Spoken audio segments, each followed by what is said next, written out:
This podcast is a member of the Voices of Wrestling Podcasting Network. Visit voicesofwrestling.com to hear the rest of our great podcasts, as well as show reviews, columns, opinions, and updates across the world of wrestling.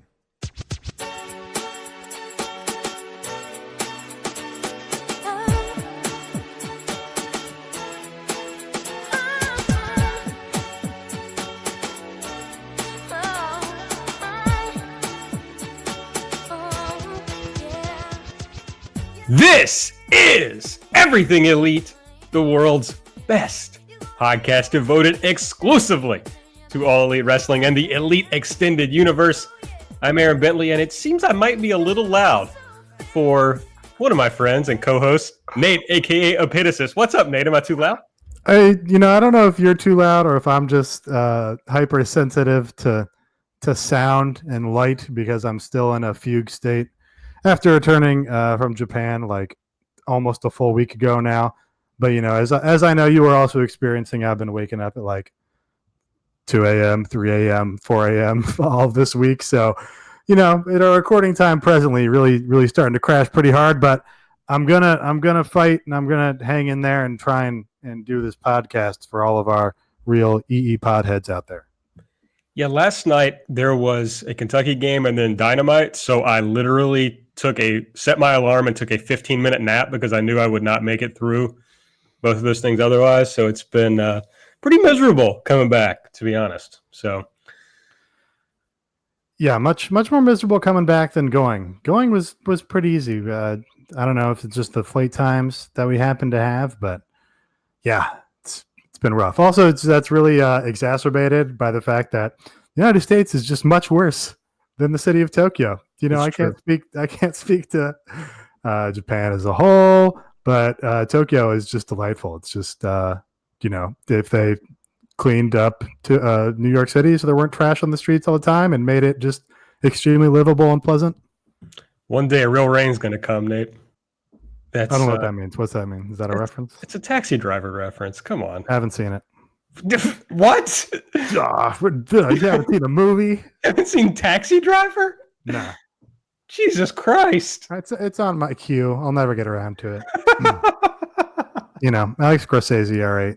Oh. But, it seems to me that it's really a pale imitation of this. I don't know if you've heard of this new one, Joker. So why watch Taxi Driver when you can watch Joker? That's what I say. I was wondering what you were going to pull out there. I was not disappointed. We're also joined, of course, by Mike Spears. What's up, Mike? Hey, y'all. It's your old pal, Mike Spears. I don't know what y'all are talking about. I feel great. It is 7:30 at night. We're still in the deep of winter, but it's been 60 degrees out. Everything's been fantastic. I don't know what you're talking about with this jet lag thing. I think that's fake. Yeah, see, that's really it is ignorance is bliss, because when you haven't gone and spent 2 weeks in Tokyo and experienced how much better life can be, it's easy to feel more comfortable. But really just came right back and was just like, oh yeah, no, this is much less good than it could be. Man, I'm living my best life right now. I got myself an iced tea maker, so I've been doing that. Been digging on some caramel cheddar popcorn. I've been good. Make sure the house didn't burn down while you were gone. So yeah, wait till you can pick up tea at the Family Mart, okay? Then get back to me. I do miss the opportunity of different canned beverages, and that's what I'm most down about not going to Japan. But many beverages, coffees. But here's the problem with beverages in Japan. Let me tell you about the problem with beverages in Japan. You can't drink them anywhere. You gotta find a designated area to drink your juices. No, I feel like canned beverages and beverages at the top are fine to take a little sip on. You were buying these ridiculous things with straws that you would punch into them that in juice boxes. These are not fit to be consumed in public. Yeah, I didn't buy any more of those after I spilled grape juice all over myself on the first day we were there. Yeah, that's an amateur Tokyo move right there. It was. Have to cop to that. All right, well, obviously, Nate and I are back. I'm just pushing all over this show since I got to make up for 2 weeks of talking. So make sure you're following us on Twitter at Everything AEW. I'm at Aaron Like the Car. Nate is at Epitasis. Mike is at Fuji Heya. I noticed he spelled it out completely on both the shows when I wasn't around. So that means he wishes I would do that. I'm sorry, Mike.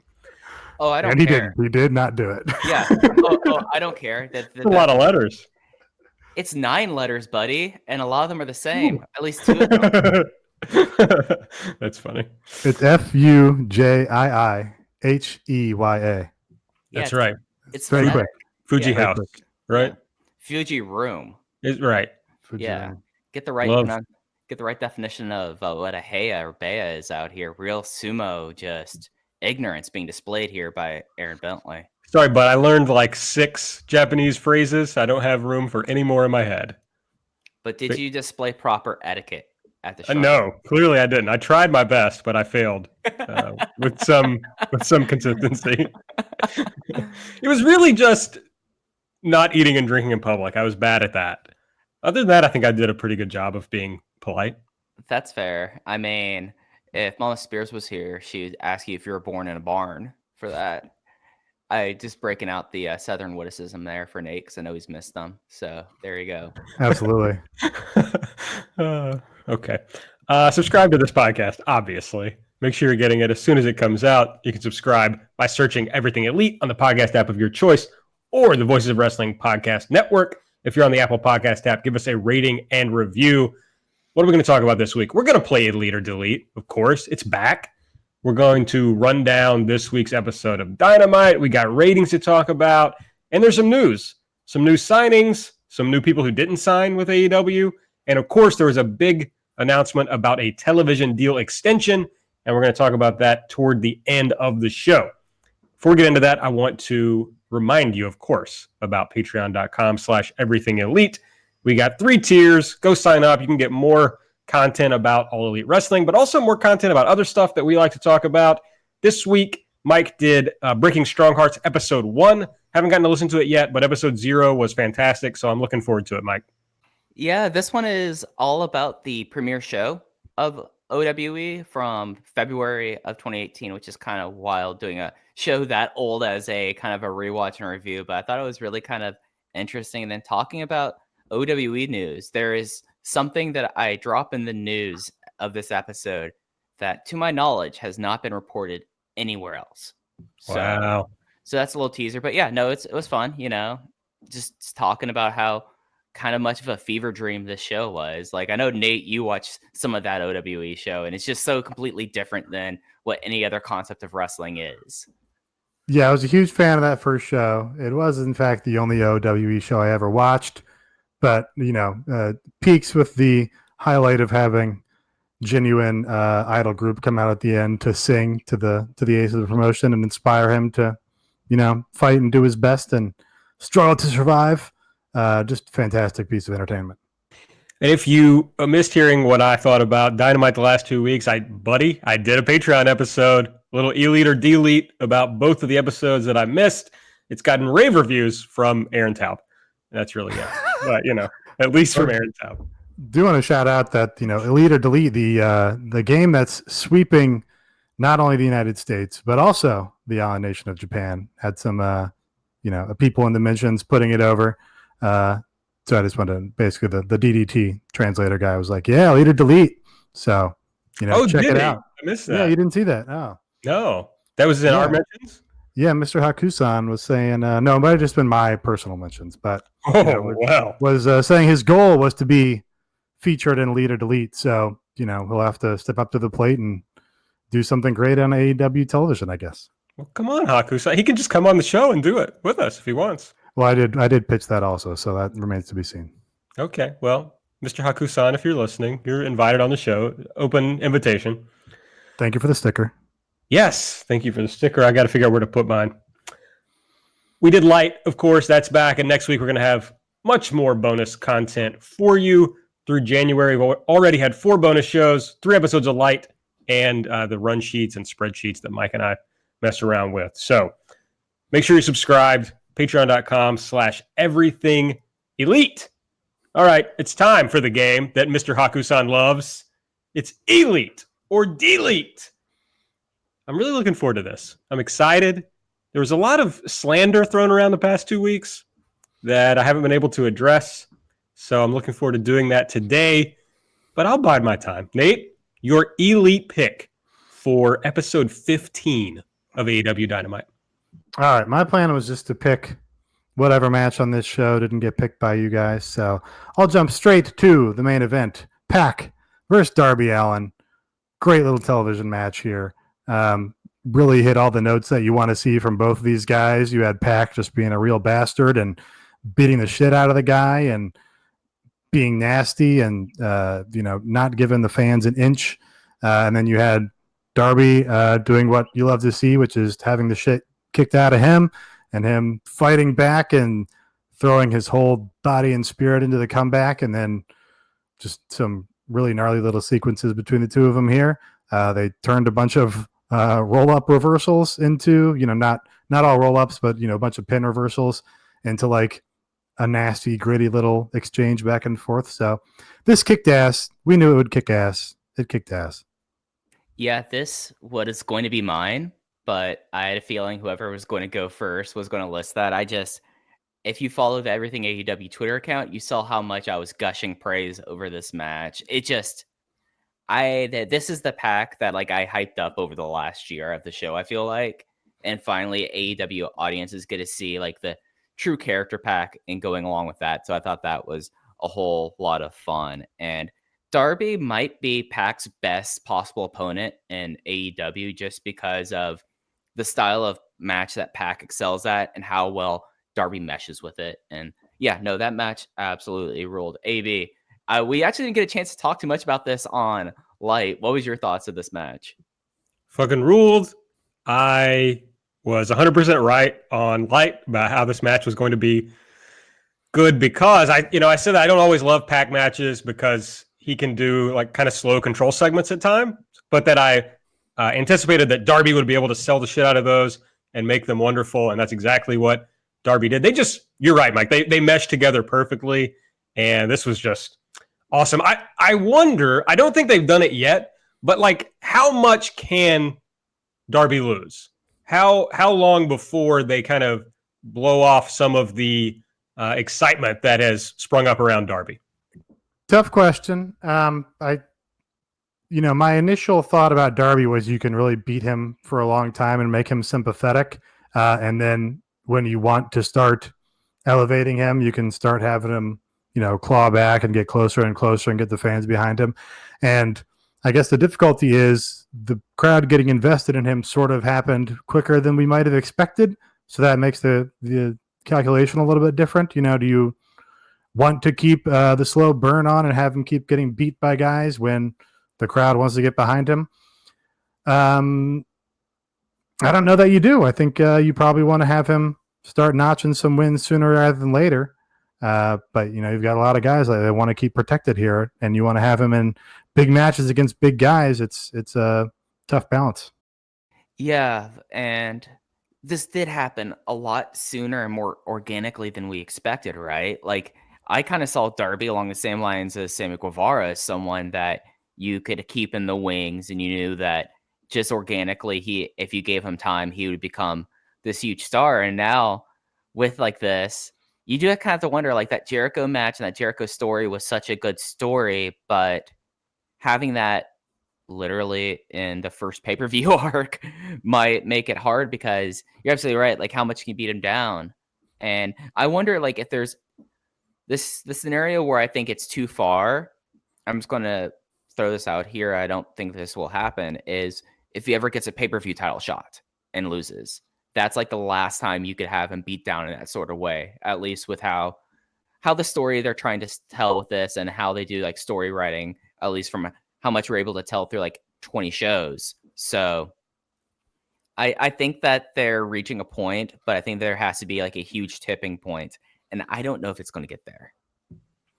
Yeah, I think this is the end of the line as far as being able to beat him with some of the bigger stars. Like, so I know that they ran Jungle Boy with Jericho, right? And that was kind of a thing to, let's just plant a little seed, and then somewhere down the line, Jungle Boy becomes a guy. And they didn't quite do the same thing with Darby because Darby's also had the 2 matches with Cody, who is unquestionably one of the 2 biggest single stars, and Darby's been right there with him. So if you're going to now slot him under Pac's really, A, got to get the rocket strap and get some big wins. But B, it puts Darby, he can't be much farther below that, right? If he can hang with Cody, he's got to be able to get big wins.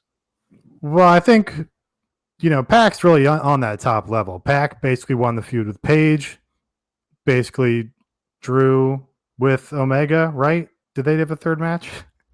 No, that's an ongoing story, Yeah, Nate. okay, right. Well, so he's even with Omega, and he basically had a literal draw with Moxley, and pretty good chance that he's going to beat Moxley on account of he's got his eye injury here, and that sort of gives him an out for their upcoming match. So, like, Pac is really on that top level. So, you're okay having Darby lose to those top guys, but it's just the volume of losses that sort of becomes an issue at some point. I think that's fair. Mike, you got an elite pick for us other than that one that I know you would have chosen? Yeah, no, that was going to be mine. I feel like I've talked about him a lot, but I have not given this person the elite credit that they deserve, and that's Sammy Guevara.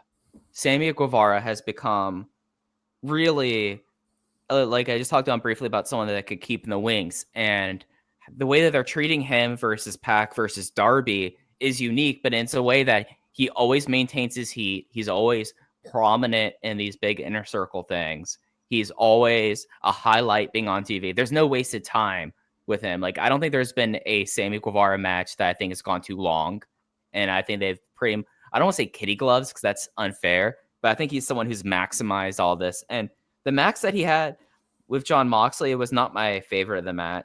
Might actually be like my 3rd favorite match of the night. This was a really good episode of the show, but it did exactly what they needed to do, and they moved into that seamlessly. And it's just the little things with with Sammy as well. Like during when they were joking about how they sent Mox to the back and then later to the hospital, he made a little small comment towards Jen Decker on the way out. And I thought that was funny. He just is someone that he's so damn young. I believe he's 24 or 25. I think I remember seeing someone saying that he will be 29 by the end of this TV contract. And you already can tell with him that he knows who he is. He gets his motivations, and it's just really deciding whenever they want to heat him up and think it's his time, he is ready to go. And I just was really impressed with him on tonight, and I really enjoyed it. Yeah, they've used Sammy in a way. I've never been a huge Sammy fan.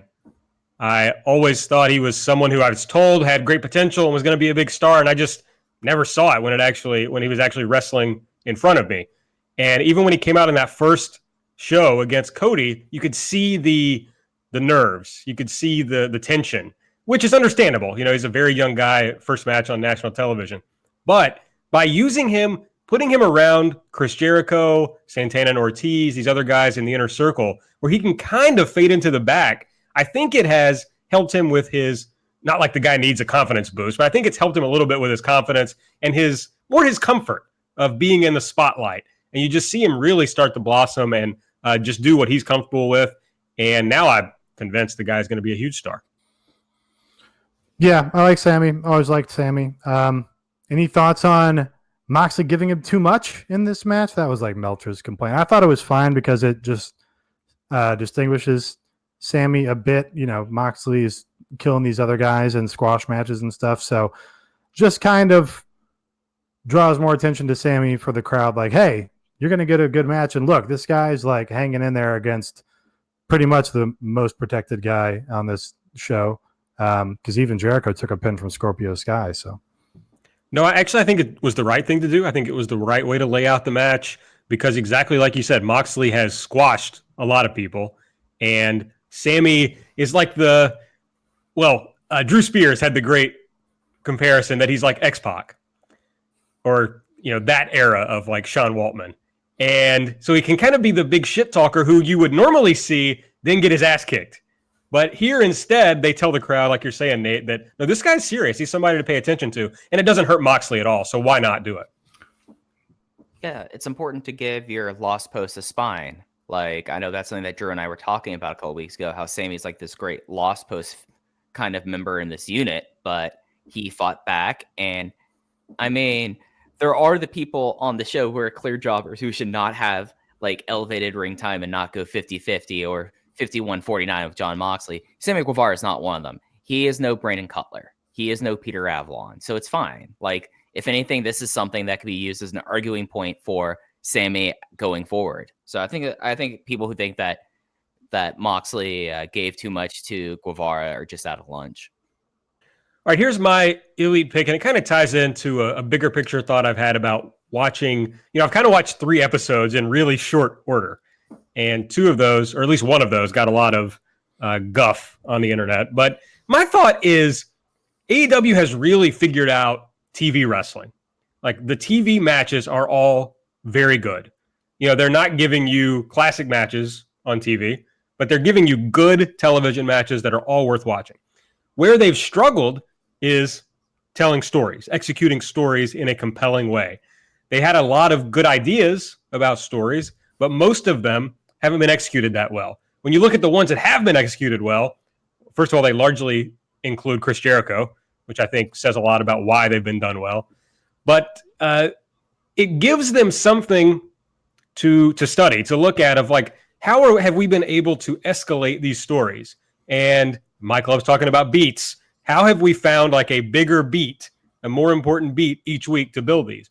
And they failed with a lot of those. So when I looked at the beatdown of Jon Moxley on this episode and building up the Jericho-Moxley feud, that feud has been poorly done, I think, to this point, because it hasn't really given us a reason for these guys to really want to fight each other.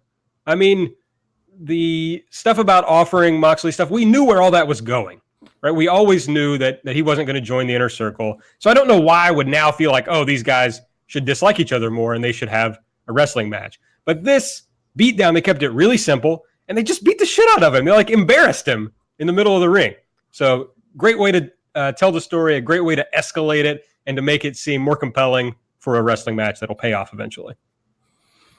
Yeah, I really liked that Jericho was not his typical entertaining, hammy, kind of, campy heel in this segment either. He was just like all business.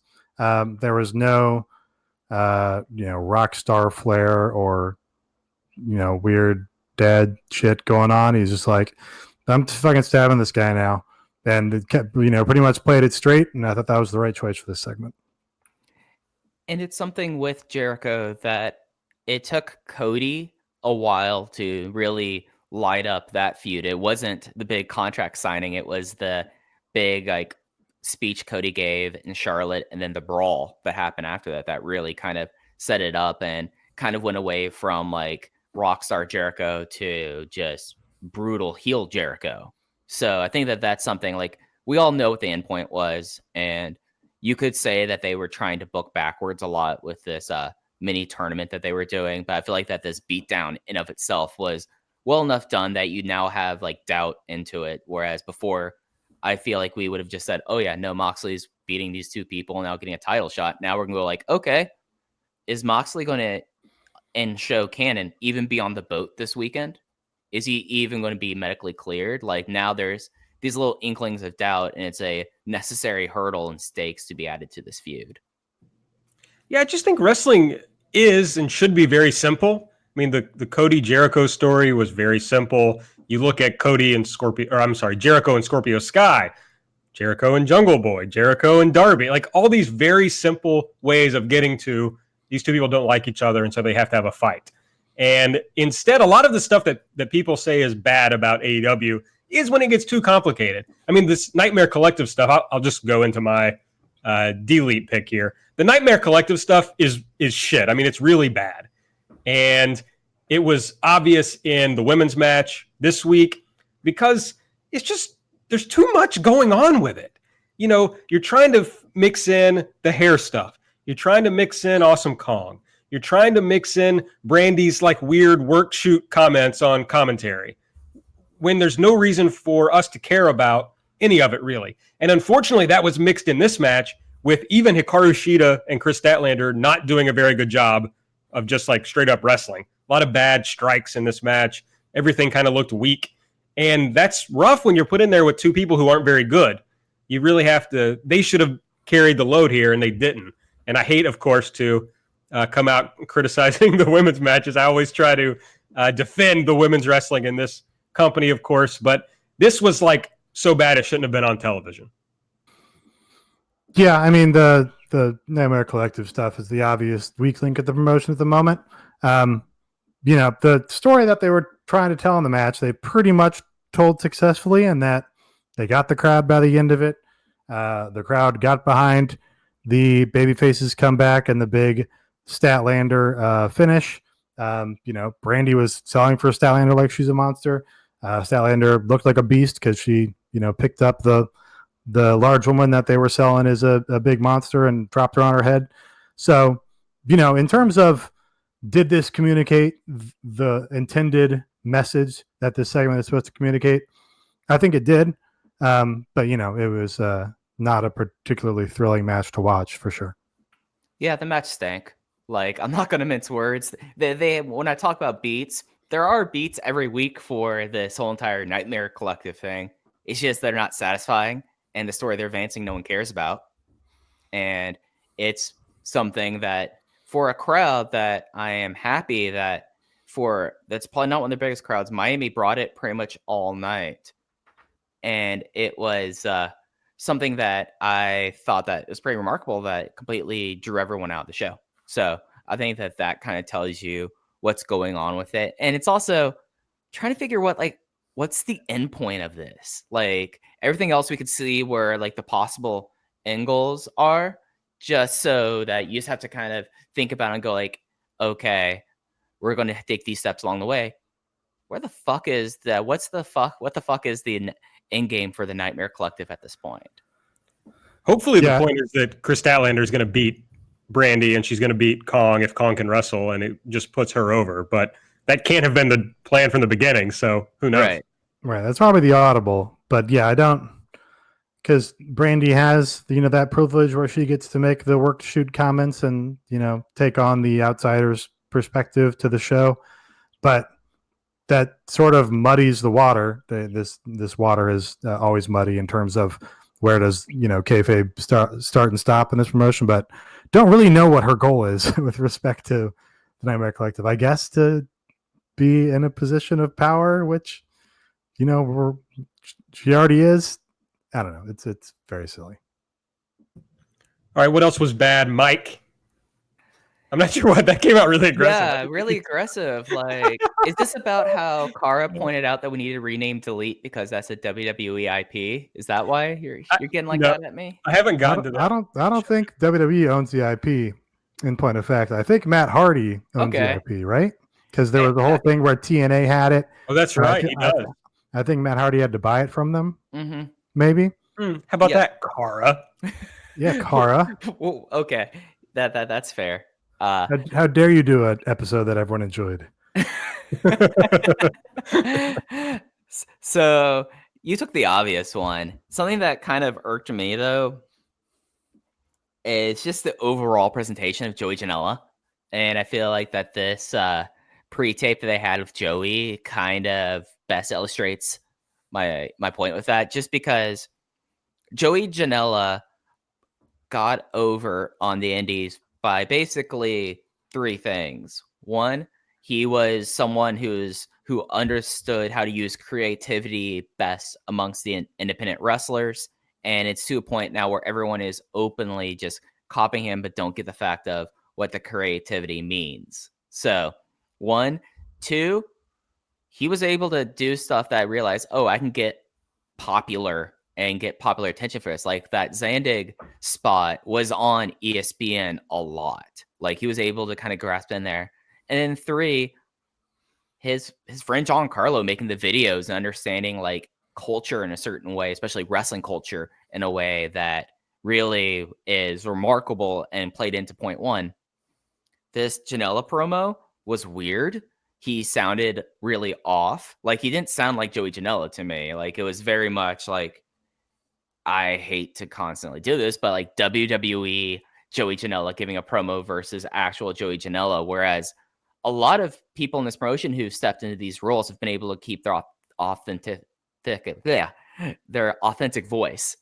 So it's just really frustrating. And then this angle with Kip Sabian, which is just whatever, with Penelope Ford. And it's just the overall packaging of Joey Janela just makes me wonder, like, I get why you hired him, but you don't hire Joey Janela to do promos like this. You don't hire Joey Janela to have an endless feud with Shawn Spears.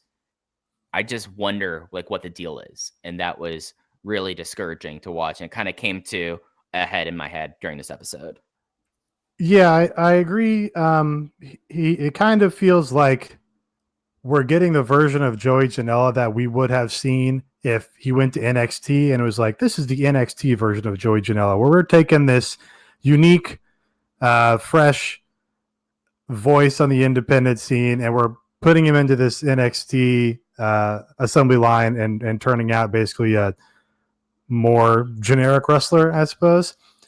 You know, I like that they gave him a promo time. Like, it's nice to see, hey, here's a mid-card, undercard guy who we trust to go on the mic, and we're going to give him however many minutes on a television show to be like, hey, go tell people what you're about and what your motivation is right now and see if that gets them behind your story.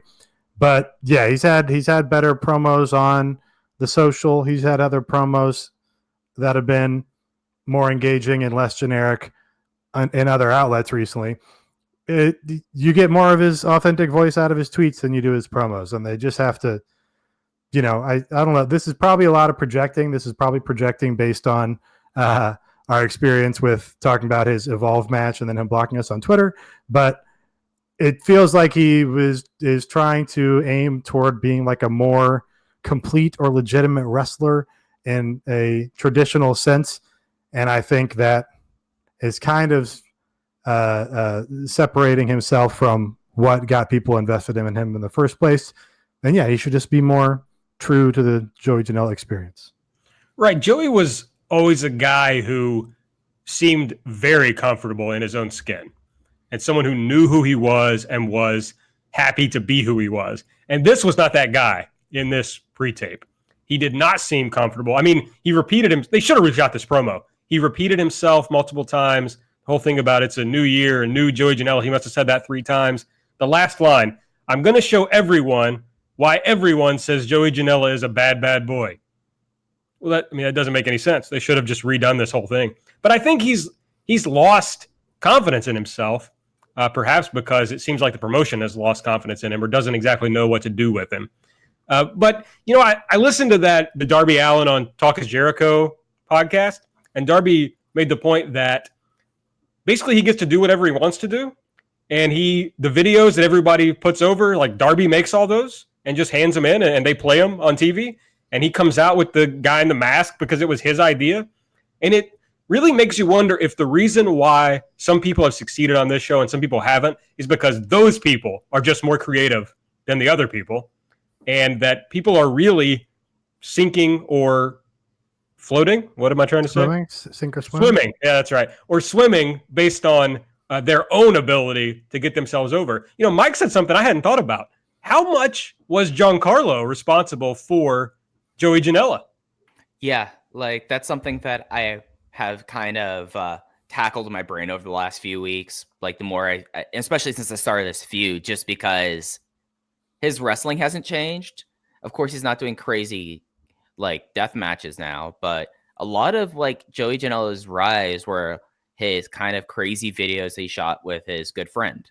So like, I'm wondering, like the one that always sticks out to me just because I feel like I identify a lot of that with my past was the Giancarlo video building up it's not Joey Janela, but it was building up the Nick Gage versus Penta Cero M match, like the whole Kazaa video. And just like that level of creativity, we've seen nothing of that nature from Joey Janela since Giancarlo got hired by WWE. So I do think that's a fair question to ask, is how much of the Joey Janela mystique was built up by his friends' videos and not by him? Yeah, I mean, I feel like we can still see that he's clever and thinking on a more contemporary I think with a more contemporary mindset and a more contemporary approach to wrestling than other people from his Twitter. Just because he sort of cuts to the truth of sort of how wrestling is consumed on Twitter in a lot of his tweets.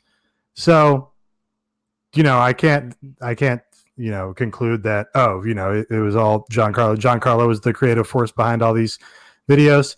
I just think Joey has to get away from being like a straight ahead, straightforward wrestler and just be a little weirder about it. Be a little more, outside of the box, maybe. I agree. I mean, I'm kind of just thinking through that more than I'm having the take that Giancarlo made Joey Janela. I'm just kind of wondering what went wrong here. And until we know, I'm going to wildly speculate. So, Nate, you got one last delete for us? I got one last delete. So this was overall a really good show. So my delete is Jim Ross, who I actually thought was pretty good in this episode. Really seemed like he was dedicated to enjoying himself on this episode. But he kept calling Diamond Dallas Page a Hall of Famer. Called him a Hall of Famer like 3 times. And as best I can tell, Diamond Dallas Page is not in any Pro Wrestling Hall of Fames. So I don't know what that's about. He's not in the Wrestling Observer Hall of Fame. He's not in the St. Louis Wrestling Hall of Fame. And yet, JR keeps going, oh, he's the Hall of Famer. Now, JR doesn't call Chris Jericho a Hall of Famer, even though Chris Jericho's been in the Hall of Fame for many years. So I can't figure that out. I don't know if you guys have any. Does that make any sense to you?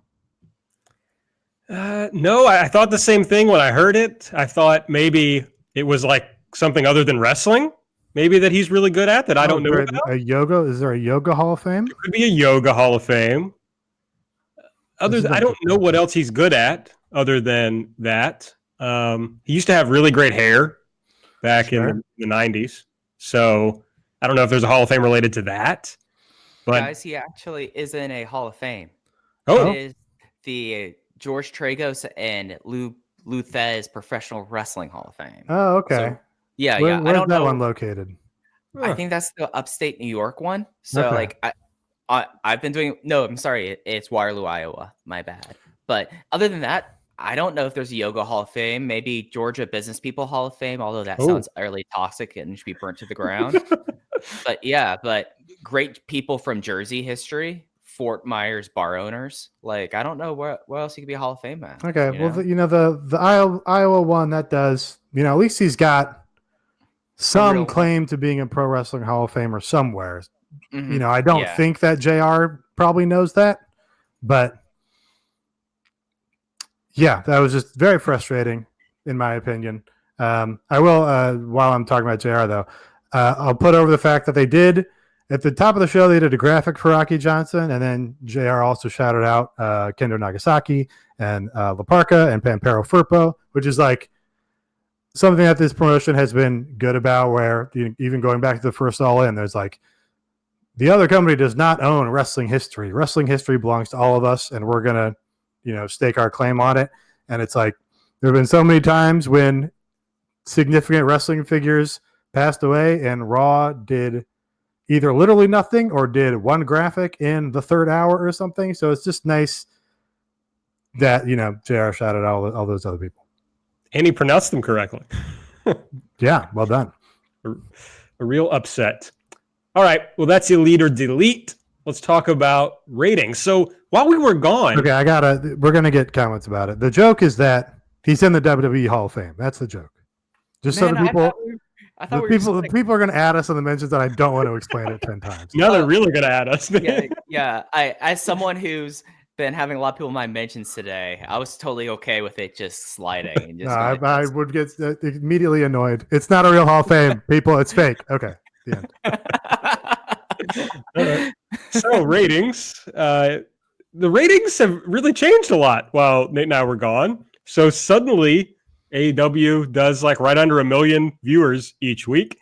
And basically what seems to have happened was NXT took a week off, which of course AEW took a week off, but then NXT took a week off with like a best of clip show, and everybody watched AEW that week. And I guess they decided they liked it, and they've stuck with it ever since. So the last 3 weeks, 967,000, 947,000, and last night, 940,000. They are up to 5th from 6th in the demo, went up from a 0.36 to a 0.38 in the demo. So it looks like AEW is really settling in at like a reasonable number. Oh yeah, go ahead, Nate. Well, I was just gonna say, but these are probably viewers they've had, right? And it's probably a matter of who's watching live and who isn't. If we look at the press release from their new TV, if you add in the +7 DVR viewership, so the DVR viewership where it's still even remotely relevant, they're still averaging apparently like 1.2, 1.3 million. So, the variability between however many hundreds of thousands they're getting live week to week could very well just factor in on, are people tuning in live? Are people not watching NXT live because it's a clip show, so they're going to watch AEW live instead? So that's been my theory, is really it's just a matter of, are they converting DVR viewers to live viewers on a week-to-week basis?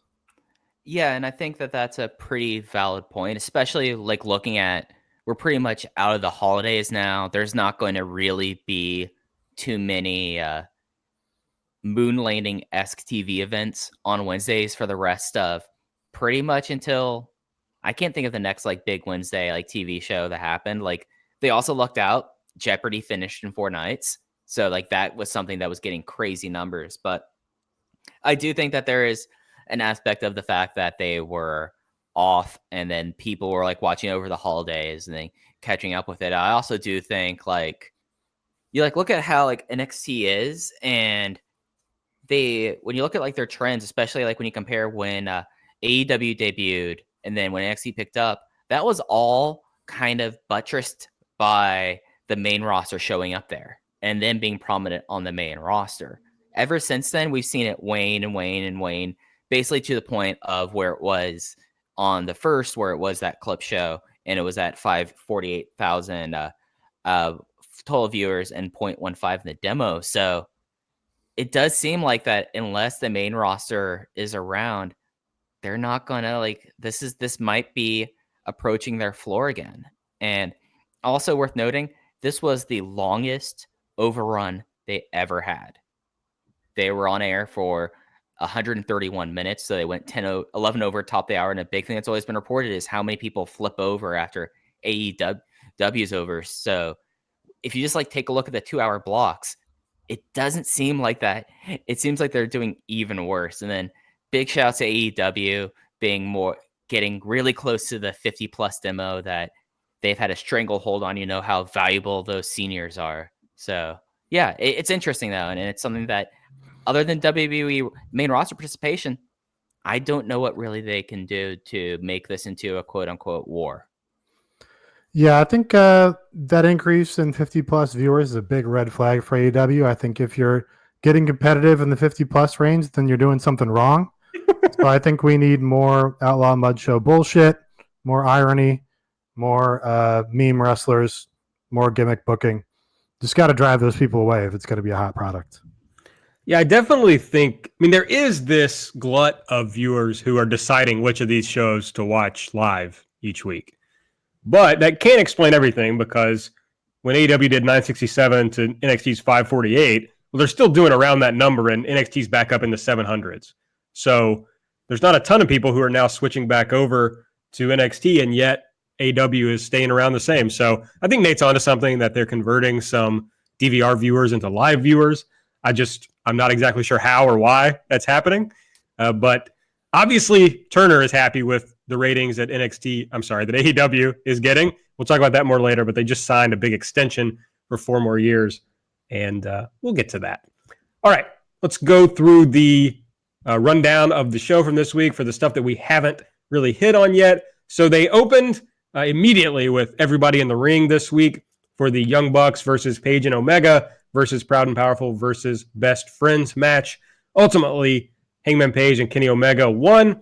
Adam Page pinned Chuck Taylor after their buckshot V-trigger combo. The story here was that the Bucks had taken control of the match. It looked like they were going to win. Page did a blind tag, gave Matt the low bridge, so Matt was out of the ring, and then he and Kenny finished off Chuck Taylor. So that's the ongoing story. What's the tension there was a little bit of tension between Kenny and Paige in the match. Kenny did some kind of trios moves with the Young Bucks, and Paige looked obviously uncomfortable with it. But the bigger tension was really between Paige and the Bucks. And so we'll kind of see where that goes, because this means that Paige and Omega will have a tag team title shot against SCU next week. Yeah, this was like a pretty great match. It's a fantastic opener, certainly. So funny that we're only talking about it here. And I tweeted this, but they did a good job of sort of like these multi-team tag matches never actually make any fucking sense, because it's like people tagging out to other teams and people trying to get pinfalls when there's 8 other people around the ring and shit. But they did a pretty good job of painting over that. Like the Bucks were pretty comfortable with tagging out to Omega, or they were, they're friendly with the Best Friends. They were okay tagging to the Best Friends. Nobody was tagging in Santana or Ortiz. They could only get involved by either blind tagging or just running in and basically interfering in whatever was going on. But yeah, so you get some nice little relationship dynamics between all the wrestlers there. And just a funny bit that might have been during the ad break where Paige grabbed a celebratory beer at ringside and was going to drink it, but Kenny took it away from him and gave it. So Paige just ran down the ramp and grabbed another one from someone else. So just a fun thing to do with Adam Page there. And, it's fun to watch. I mean, this is a match in the Mike Spears wheelhouse. Like, I love sprints and I love multi-team matches.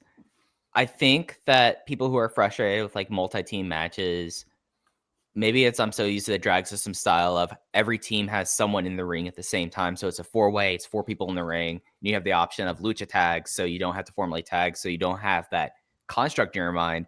But maybe for AEW, it's something they might try to encourage doing. Like, there's always been the talk about how Chris Jericho was mad about the tag matches, and like he sat everyone down, and then like there was like scuttlebutt about Lucha Bros and then that. But I thought that this match ruled.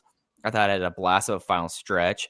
They actually had a moment where I thought Best Friends were going to go over, which really surprised me, and it just was cool. And again, like each step of this Hangman Page character is so much more interesting than what we had for the first few weeks of TV. Like the idea of just like, I know Cara and I talked about it last week, but he's become like this very compelling and a relatable person that I think is someone that can tag into the younger audience in a lot of ways. I mean, he does kind of feel like in a lot of ways the first true authentic major league millennial wrestler, and like expresses that. And I think that was kind of cool seeing that. I mean, he also it just worked, and it's kind of interesting because I think we all know what the end point is for this team, and I don't know if it's going to play out on the boat or if they're going to try to like do a thing where like they actually do get their act together, because now they've won 4 straight tag matches, and now I'm pretty certain that's the longest winning streak inside the promotion. So unless you're counting SCU through the tag team tournament in that first defense, I take that back. But yeah, no, I thought this ruled. Yeah, he was doing the cowboy thing, and it was like, oh, this is great. Cowboys are having a moment. So this fits in perfectly with Lil Nas X and all this shit. But his Chiron this week was Anxious Millennial Cowboy. And what's having a bigger moment than Anxious Millennials? Nothing. So he's really speaking to the times. He's super over. The crowd is crazy for him every time he comes out. It's impressive how he survived that initial push that failed very badly. And he's come back from that. Very badly. As a little dramatic. I don't know. It failed pretty badly. I told you all along that he had the tools. He was going to get there. They were they just pivoted in a good way. They have pivoted in a good way now. The drinking thing to me is very strange, in that they're presenting him as like this guy with a drinking problem, and the reaction of the fans is to constantly offer him alcohol. Real statement on the diseased American culture that exists today. Yeah, I'm not going to dispute that. It's very insightful. Again, he's very of the time. Yeah, no, he is of the time. So good point by Mike. Here's my thing. They should win the tag titles. They should, I don't know, they got to figure out a different way. So there is a compelling story to be told about how all the other guys in the elite are having so much success and he hasn't had that success yet. And they're kind of like hinting at that story, but I don't think telling it very well. So they're kind of doing this other thing. Well, I don't know if that's true because the Bucks aren't having a lot of success, and Kenny's the AAA champion, but the whole narrative on him is that he's not at the level he was expected to be. So, right, maybe Cody, but even Cody got fucked over out of his title match. So I don't. There's certainly dissension in the unit. I don't know if that's specifically the cause of it. Anyway, go on. I'm sorry. Well, my point is just this. So the story with Kenny has been, as you said, that he kind of hasn't been able to do what was expected of him, which I think is a bad story. But that's what they're telling, so let's go with it. I like the idea of, you can kind of retcon it to be that he found himself in tag team wrestling. And it lets him get away from the singles guys that they're focusing on right now. You don't have to worry about that. It adds some juice to the tag division. You got this big singles star in the tag division. And it helps him, I mean, he's already over, but it helps him get over even more, I think. So I would love to see them win these tag titles. I don't know how else they want to deal with the Elite dissension story, but I'd like to see them have a run with the titles. I don't think that's what's going to happen, but that's what I would like to see. I think that it's something that they've been doing these like longer reigns, longer than I expected, at least for the tag teams, and maybe also for the World's Women title, that you don't have to have Hangman and Omega win and have another like 6-month title reign or another 4 or 5 month title reign. Like they could get like one defense on TV and then lose it pretty soon after. And I think you could tell that story and not tie him down to it. And then you can, if you're going to do the full split, then you can do the full split. So I think that having them win this match on the cruise, and also then you could say that this match happened in international waters, which is kind of a fun little thing. Like the first title match out, that first title change on international waters, to my knowledge. I think that you have like a nice little thing there that you know that they would make a big deal out of. So I think Although I guess I hate not doing this tag title change in front of like one of my hot crowds that I know is going to be there on a TV show. So I don't know. I don't think they should change the titles. It's the inaugural reigns. They should establish all those titles for like at least 6 months, and it's been like 3. So don't change them. And that gives SCU a little more credibility, which they could use because they're like the least important tag team in the division right now. And they're building to an Omega and Page feud. So you can have them blow up at each other and cost themselves a title match, and that's where you go with the next step in that story. So, all right. Well, that's the first segment of the of Dynamite. So I was thinking, oh yeah, we're not supposed to comment on everything, but it was a really good match. Yeah, and I mean, I then had to talk about my Kenny fantasy booking there. So, all right, Cody comes out next. He's looking like Don Johnson. Head coach Arn Anderson not with him. Very strange. You know, got to know why he's not getting coaching on this promo.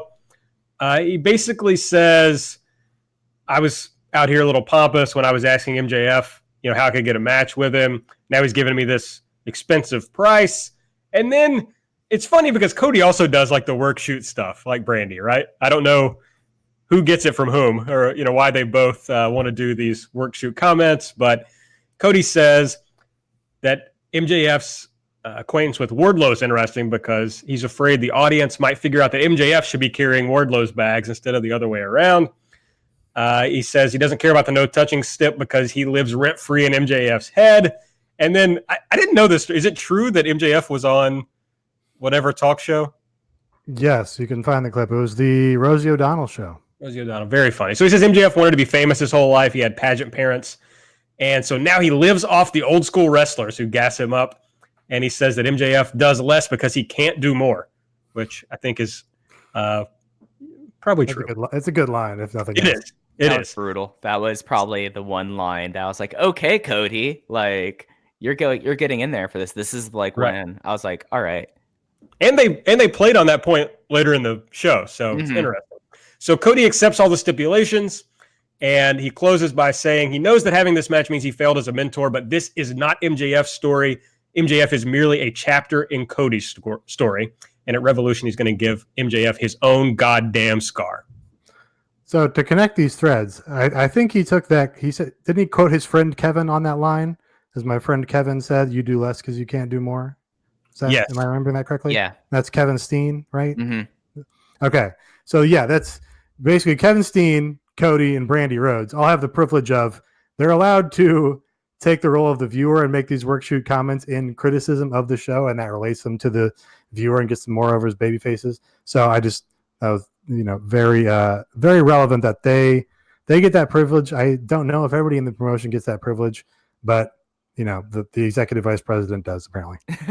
Yeah, and I think the whole entire presentation of this was really well done. And he immediately said, I know we're going to have the cage match. And then they immediately said it's going to be in Atlanta. And of course, Atlanta being a big town that was almost like before WCW's big thing. The cage match was the big thing with JCP like down there. So I think that was a really kind of cool thing. One thing I wanted to focus on before we move on, this was like the best example of how they got regional like aspects about this in the Bash at the Beach format without it being overbearing or hack, like having a jitney cab and like the phone booth whenever companies are in the UK. This was something that everyone kind of embraced, like the at the beach theme, which by the way, guys, takes 20 to 40 minutes by car to go to the beach from Coral Gables. It's not like that they could go fly down to the beach, and there's never a pool at Bash at the Beach. That was spring breakout.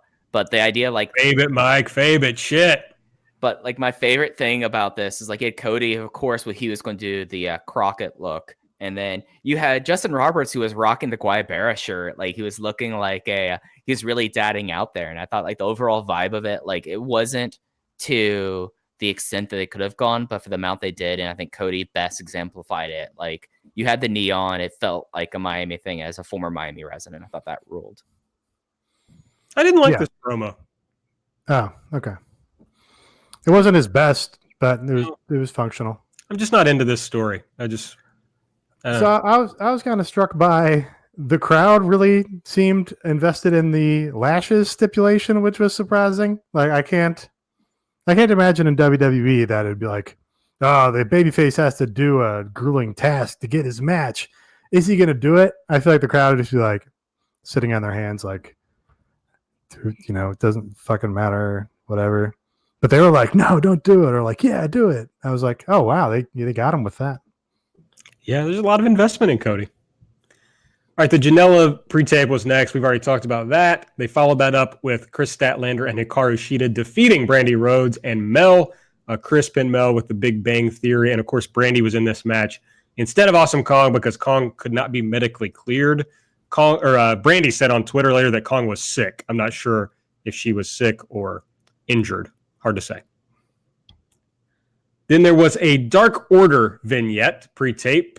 Basically, you had a guy doing a PowerPoint explaining to what I can only assume is the exalted leader or whatever the guy that's going to be presented later. So he's giving this PowerPoint and talking about some people that they're trying to recruit. He talks about Michael Nakazawa. He talks about Brandon Cutler. And then he focuses at the end on Hangman Adam Page and says Hangman may be their next acquisition. Yeah, so the criticism here is they set this up by saying the Dark Order basically paid for this promotional time, and the Dark Order aired a video on cable television explaining their dastardly plans to everyone. That's stupid. That just feels like, one hand doesn't know what the other hand's doing, and they didn't frame it correctly or whatever the case. That's like classic WWE blunder, really. And the other point was, I think Boss Maz on Twitter deduced with sound editing software that the voice in question was Raven. So there you go. Bring in Raven. So I think actually that this was good and made sense. Yeah. Because the point of this is that they are feuding with the Elite and mainly with the Young Bucks, and they are trying to sow dissension between Hangman Adam Page and the Bucks. And so by putting out there that they're trying to recruit Hangman, they can further that plan. Okay, you're doing a lot of work on their behalf, I feel. No, I think it's clear. I think that's the clear story. Oh, boy. I think there's clear motivations here. Like, I see your point. But that doesn't, if you're trying to sucker these lesser guys into your stable in order to get the larger guys, this works against you. You have to go like, hey, Michael Nakazawa, let's get him. Then we can get Kenny Omega. That works against you getting Michael Nakazawa because he goes, oh, they don't really want me in their creepy cult. See, but they don't really care about that. What they care about. If they care about accomplishing their goal, and that's their stated goal. But that's not their real goal. I don't buy it. It's a ploy. The point is to be able to get at the Young Bucks. That's their main concern right now. But nobody else on the show sells that they're aware that the Dark Order is getting their tendrils around Brandon Cutler, whoever the fuck. So they're not communicating that part of the story. They're not trying to get Brandon Cutler. That's what I'm saying. But they're not putting over a part of the story where the Young Bucks think they're trying to get Brandon Cutler, so they're causing dissension in the Elite or whatever. It's not in the text. It's not there. It is there because it's between Hangman and the Bucks, who are having issues. But the Bucks are unaware of it. We'll wait for next week, buddy. It's stupid. The show continues. Just wait. If they're going to have this segment, they need to have it like the Beaver Boys in the hotel segment, and just be a peek into whatever other Dark Order universe. And it can't be, oh, here's paid promotional consideration from the New World Order. And the New World Order is like, hey, Hogan, let's sneak up on Diamond Dallas Page and attack him backstage tomorrow. That doesn't make any sense. Just you wait, my friend. All right, okay.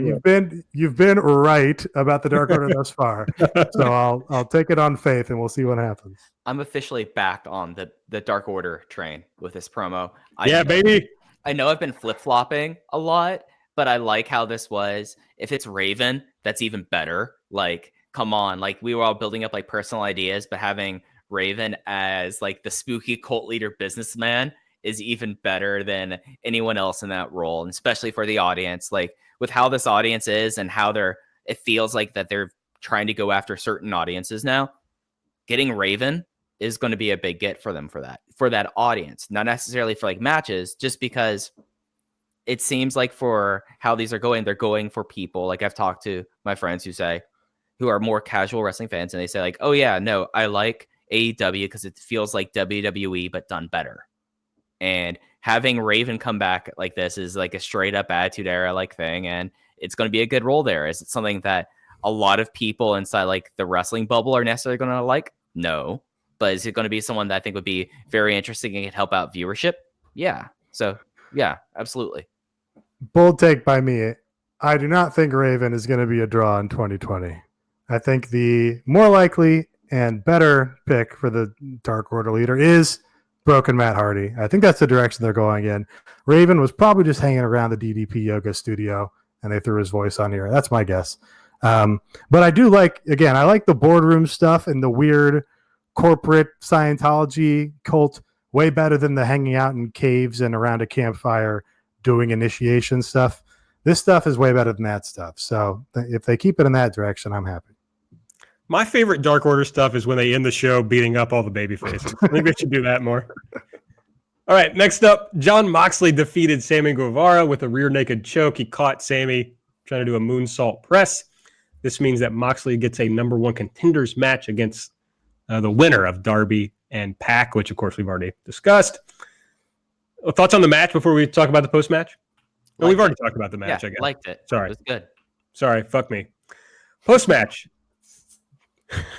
Judas plays. And the lights go out, of course. That's a classic thing in this promotion. And the Inner Circle's in the ring with Mox. They do the beatdown that we talked about earlier. I guess the biggest point here was that Jericho took a spike off his jacket and jabbed it into Mox's eye, which this was interesting, right? Because Mox, like, I'm illustrating for the watchers of the podcast. He holds it over his eye forever, which that was good, but we needed some blood. I needed some blood in this segment. Would have improved it. So this was straight out of the Road Warriors did like this literal angle with taking the spike off their own jacket. So that was, again, just a nice little nod to wrestling history or whatever. Nice little touch for the historians. Jen Decker catches Inner Circle backstage as they're leaving the ring. And Chris Jericho says, what happened tonight wasn't my or Inner Circle's fault. We offered Mox to join, and he refused and smashed a bottle over my head. So now it's eye for an eye. And just randomly throws in here that they're going to wrestle Jurassic Express on the cruise. So great work by Chris Jericho here, getting in a plug for his next match. And as Mike mentioned earlier, as they're leaving, Sammy says to Jen Decker, his new catchphrase, hit me up. Any thoughts on the Jen Decker, AJ Delario post from this past week? I meant to read that, and I forgot to. Is it worth reading? Yes, it is an incredible. I think it was really good. It felt very in character in that it was ostensibly about AJ Delario coming to terms with how his actions, grievously affected and worsened somebody else's life. But then it's just basically all about himself and gives very little, gives short shrift to her actual experience. I was like, yeah, that sounds about right. Well, she retweeted it, I guess. So, yeah. Okay, I'll check it out. I don't have any thoughts. I'm sorry, Nate. That's right. Thought I'd throw you a curveball. Any thoughts on the newest Smash Brothers character, Byleth? So, was very excited to hear that Byleth got announced for Smash Brothers. One of my all-time favorite characters. I picked up a lot of Byleth merch while we were in Japan. I noticed that. You were trying to hide it and like buy it when I wasn't, paying attention. Well, I wanted to surprise you with it. I didn't want you to know what I was doing, but I can't resist Byleth merch. I go to the Byleth merch table. Oh no, yeah, I see on your wall there. You got the Byleth wall scroll. That looks awesome. Yeah, I had to get. You took down some Jason Isbell posters to put that up. I'm stunned. It's fucking Byleth, man. I mean, what are you gonna do? I mean, I'm surprised that you got that one too. Like, that's not a official Nintendo done one. That's one that a fan created, and I'm surprised that AB was all right with you having a Byleth of that. Yeah, a little racy, provocative, I guess. A little racy, yeah. Well, look, is it fair to say I'm a Byleth pervert? Yes, it is. Okay, so if you're gonna be a Byleth pervert, you got to go all the way. Right, live out loud. Why not? Right, and I was in Japan, so it's just like you see things. It's a very sexualized culture, so I just had to win in Rome. Had to do it. Preach. So next, speaking of Byleth and other characters who start with the letter B, the Butcher, the Blade, the Bunny, and MJF, I guess the Bunny wasn't actually in the match, defeated Dustin Rhodes, Diamond Dallas Page, and QT Marshall. MJF rolled up QT. MJF started the match in an I Bang Dallas's Daughter shirt, which I thought was a little racy for TNT, but okay. Says the person with the Byleth wall scroll. I didn't put it on fucking national television. That's fair. That's fair. So what I was mentioning earlier, the story, I mean, the way they kind of told the story later was that MJF used a schoolboy to win the match. And, he pointed at, other people not being able to win this match with big flying moves and dives, but he was able to win it with a schoolboy. So at least it's a good way to continue that storyline with Cody. QT. The dad core high flyer was out there. He hit them with his QT special. I just love seeing QT Marshall. Like, he is someone that, like, for what he is, it's never like too much, and he always does like a few things, and it's always kind of surprising to see him do it. Like, it's no surprise. Like, that was my favorite part of the match. Like, DDP did get like the pop for like the big moments for him, but getting QT in there just doing a plancha was great. Might have to call DDP the grandpa core high flyer. He's a grandpa, right? Yeah, I don't know. Makes sense. I buy it. Might be. So I fucking hated the DDP parts of this match. The fucking top rope dive? No, that was fine. But like, okay, here's the thing. If the Butcher and the Blade were ever intended to be anything in this promotion, then this was the worst shit you could possibly do because they're geeks. They like came off as super geeks here. He was able to, with the help of no one, give the Diamond Cutter to the Butcher and the Blade and then to MJF, or got there right to MJF. Yeah, because you can do it out of nowhere, man. It's a high-powered... This sucked. They both looked so fucking dumb and terrible. And I would... The only way they can make this not be awful is if the Butcher and the Blade never show up on AEW again, which is what I would suggest at this point. No! Yeah, they're gone. They're dead. No, I need to have the motherfucking Butcher, the motherfucking Blade, the motherfucking Bunny. I need the gassed up Teddy Roosevelt on TV. No, this is like when the Spirit Squad lost and they got put back in the fucking packing thing and sent back to whatever OVW. OVW. That's what you have to do with the Butcher and the Blade, except it's back to fucking Beyond or whatever. They won the match. No, MJF won the match, first of all. He's on their team. Well, they didn't do anything. They got fucking laid out by a 63-year-old grandpa. Yeah, it's because he was filled with the magical spirit of the fans and being a legend. They should just bring in Mayor Kane should come into this promotion. Okay, take it easy. That's uncalled for. Shawn Michaels, The Undertaker.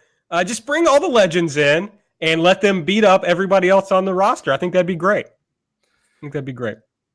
Yeah, I mean, I understand your point. I don't think they intend for the Butcher, the Blade, and the Bunny to have a significant role as push acts here, so I was fine with it.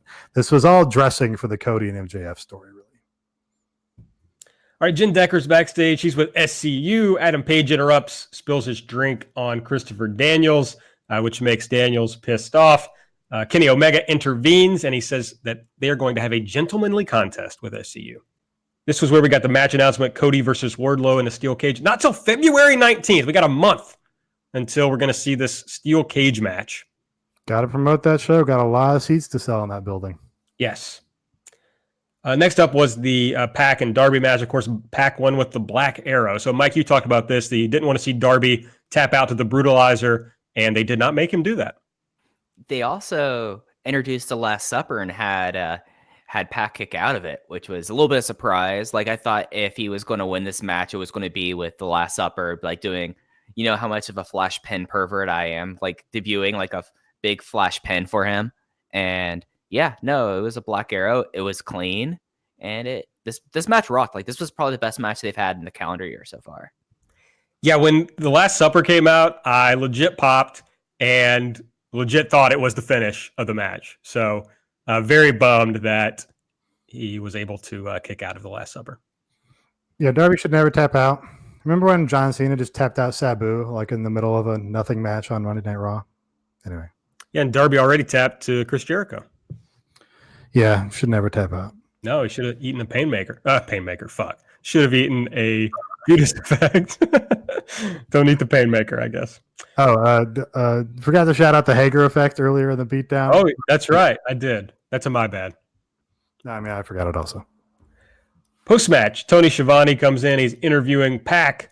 And, all right, so the story here was Pac saying he's the number one contender now because Mox isn't going to be able to wrestle. They do this real WWE shit of Mox being in an ambulance and then jumping out of the ambulance because, that's something only the strongest men in the world can do. His eyes wrapped up. He walks toward the ring. He says, I don't care about my eye. I'm going to kick your ass next week because that title shot belongs to me.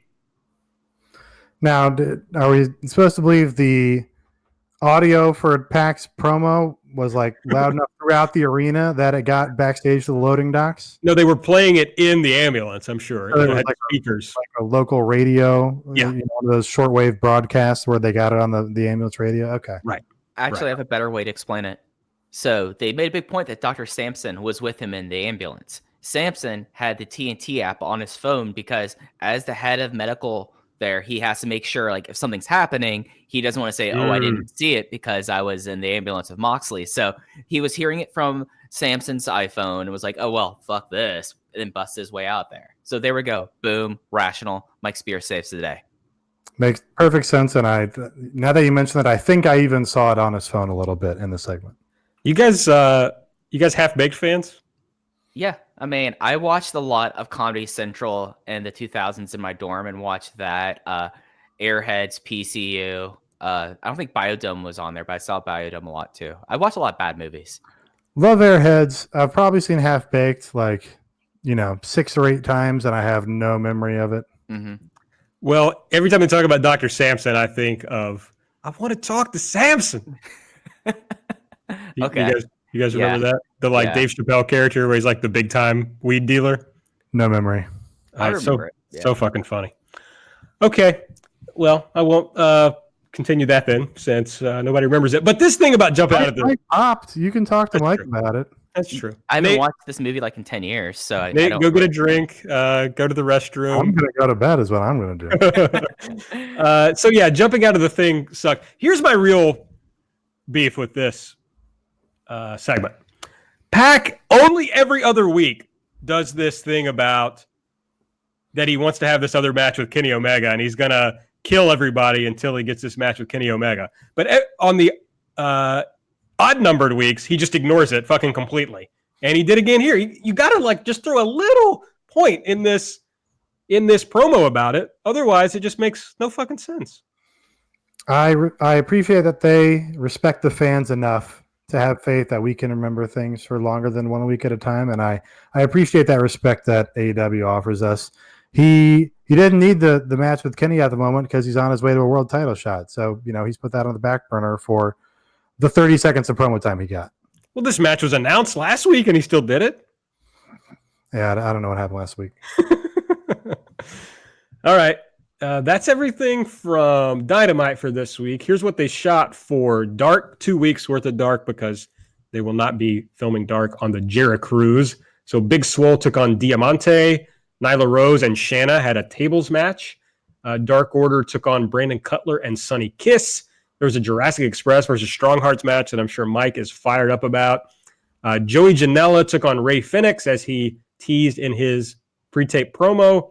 And in a match that I just can't wait to see, Kip Sabian took on Michael Nakazawa.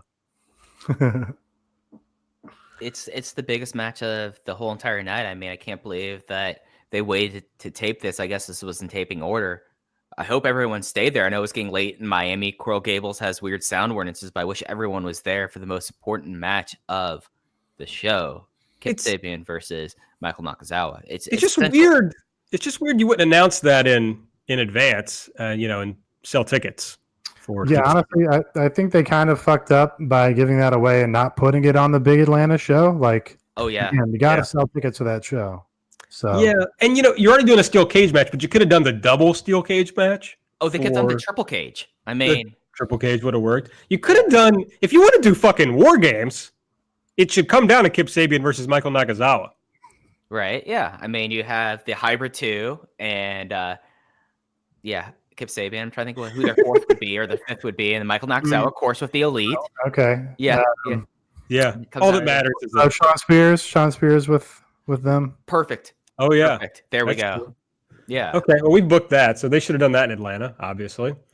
Next week, here's what we know is going to happen, and this is coming from the Jericho crew, so it's going to be taped. It will not be live next Wednesday night.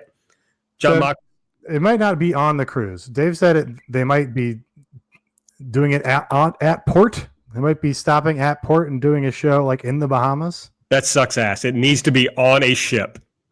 I mean, if the arena looks cool in the Bahamas, that's equally as cool. No, this has to be in international waters. They have to have a title change in international waters. It has to happen.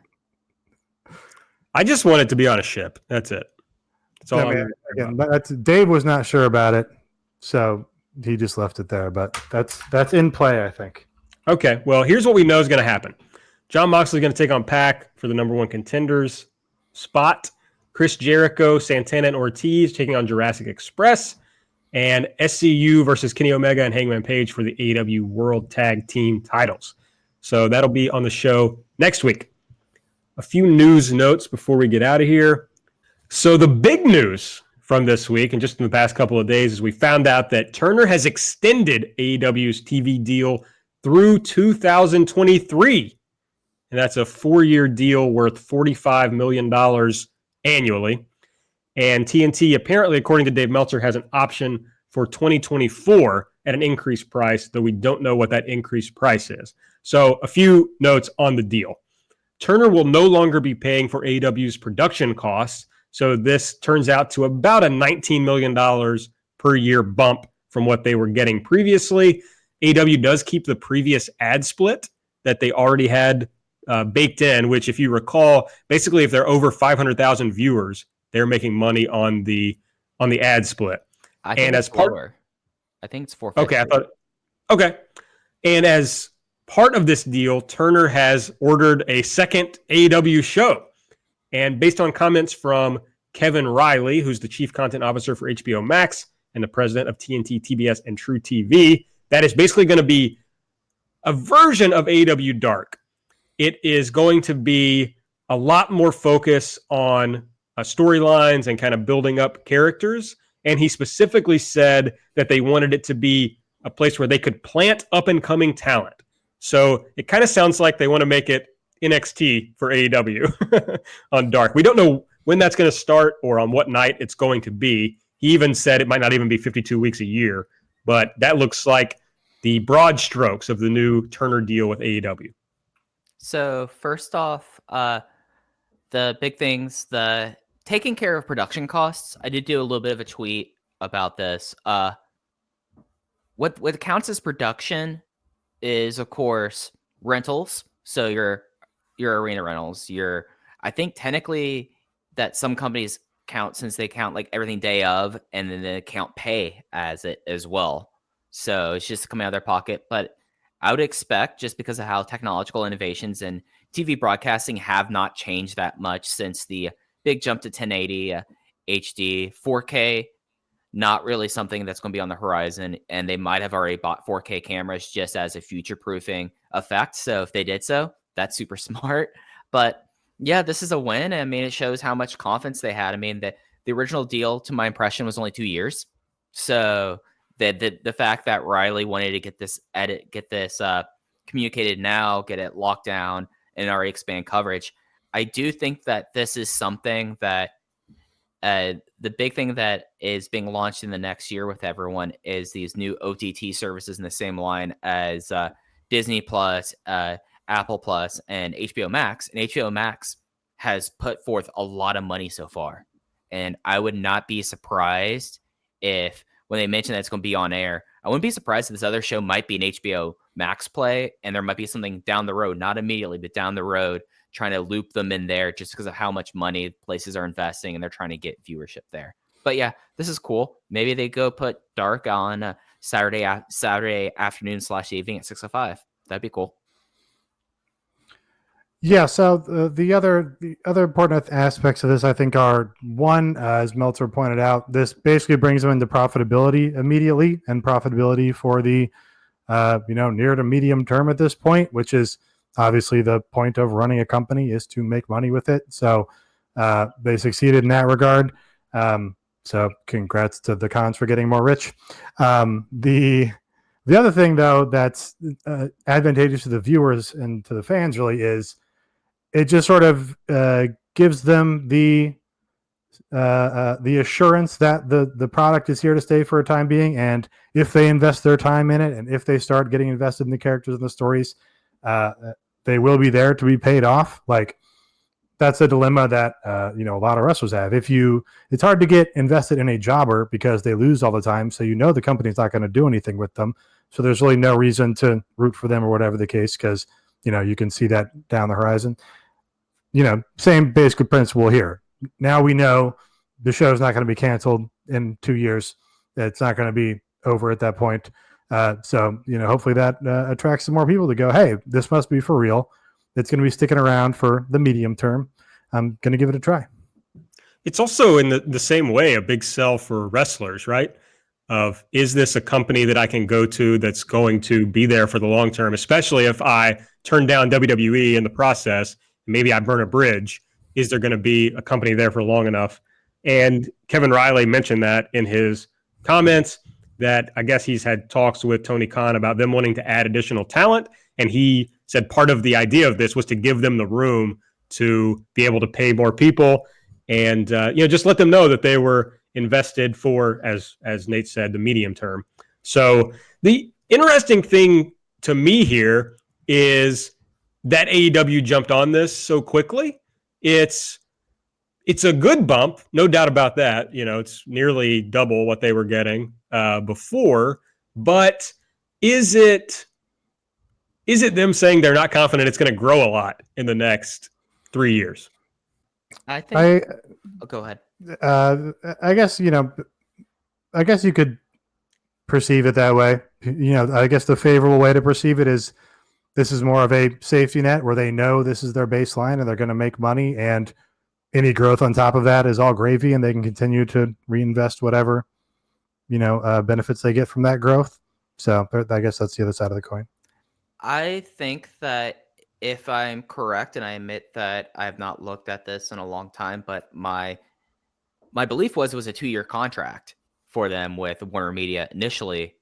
This is about the time that you would start negotiating that contract, because you'd want to because you're coming close to entering your last year in that contract. Even though they were on TV in October, they entered that contract a lot earlier. So, I mean, they're entering a negotiating time frame. So I don't know necessarily if this is buying low. I think that there's a good potential that this is actually okay. We're going to be entering the time frame that we need to start negotiating on it. And Turner's like, okay, what makes us do this deal now? So I don't know if it's necessarily them selling low in this context. I think it's just timing. Yeah, a couple other points as well. I bang them out here. This is also probably great for international talent. Like if you're Kenny Omega or Hikaru Shida, who like moved from a foreign country to the United States to take this job, this has gotta give you a feeling of security. Like, oh, I'm going to be here for 4 years. Like I'm looking at being a permanent resident long enough that I could get a green card or whatever, in the near future. So that's got to be, just a little bit of assurance for them. In terms of, adding talent or having more money to pay talent, that's, got to be encouraging for an act like the Revival, who is not, we don't believe, re-signed to the WWE and might be coming up and is, reportedly turned down big raises. Now they can look and say, oh, okay, they still have money. They still have room in their budget to make good on whatever under the table conversations they had with the Young Bucks to come and work in their tag division. 3, just because Mike was mentioning, streaming services paying big money like HBO Max and stuff earlier. And I don't think I saw this report anyway. So a New Japan scoop I'll drop at the end of our show. Our friend Shin in Japan says New Japan is going to be on DAZN in the near future. So they're apparently paying out money to get New Japan on that service. So that should be interesting as, another streaming company looks to get part of that wrestling market. So piggybacking off your first point, Nate, I know for certain that when they've gone for visas, that the fact that the company was new made them apply for a harder visa to accept. And for certain groups, if you have an established relationship over a set period of time, and this new business has now been in business for a set period of time, you could apply for a quote unquote easier visa because then you have the evidence of the relationship. I am not any sort of international visa entertainment law person, but I know this for certain that this was an issue with certain partners. So that is something that's important for, as well as that now you have the evidence that this is a successful company that will have an existence over the next 3 to 4 years. So I just wanted to piggyback on that a little bit as well. Yeah, and this almost isn't worth saying, but I'm going to say it anyway because I'm a very petty person. It is just a huge fucking dunk on anybody who thought the ratings were not good enough or that Turner was disappointed with the ratings. And maybe a bigger dunk on the dummies who thought that AEW was not going to sign people because they were already regretting paying big money to some of these other people. And so now they weren't going to bring any more talent in. You look very dumb. And, I don't know. Just get like one thing right about this company. It's just like my suggestion. You should do whatever you want. You should live your own life. But perhaps get one thing right about this company in the interim. So big win for AEW, obviously. I mean, it's like, okay, this now feels like this is a thing that's going to be around for some time. Like this is not something that's going to crash and burn. It doesn't seem. I mean, they have now this safety net at least through 2023. Obviously, Turner could cancel them anyway, but it seems like it's going to be around. Yeah. So, check out the Patreon. Content for days. That's right. And with some of that money, so there's some talent news out there. I'm going to seg right into this. So Marty Scurll was a big name that was out there. Was he going to end up in AEW? And there were a lot of talk about whether AEW wanted to pay him, what Ring of Honor was apparently offering him.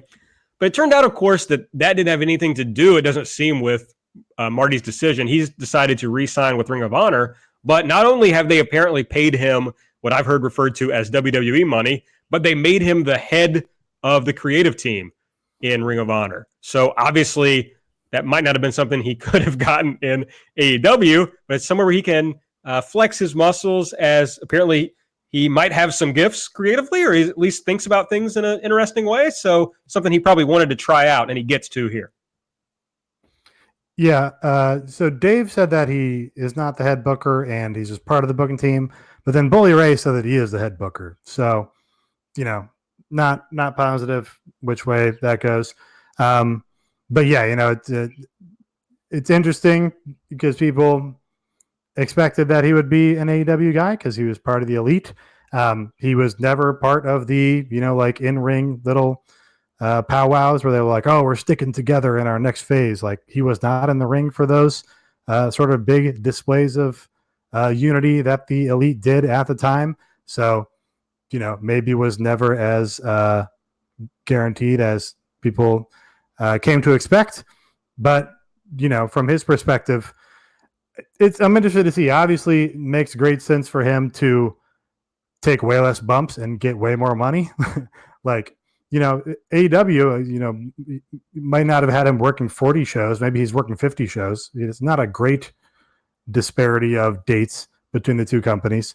But it'll be interesting to see if he saves ROH, which maybe he's halfway to doing because they already started booking New Japan guys again. Then, that's a great feather in his cap. If ROH continues to flounder, then it's just going to hurt his value when his contract comes up again. And so it'll be interesting to see, what his interest is at that point. So I've got a couple of things and I have questions I want to ask y'all. From talking to people and seeing how things were over the last few months, did either of you have any belief that Marty was going to sign with AEW?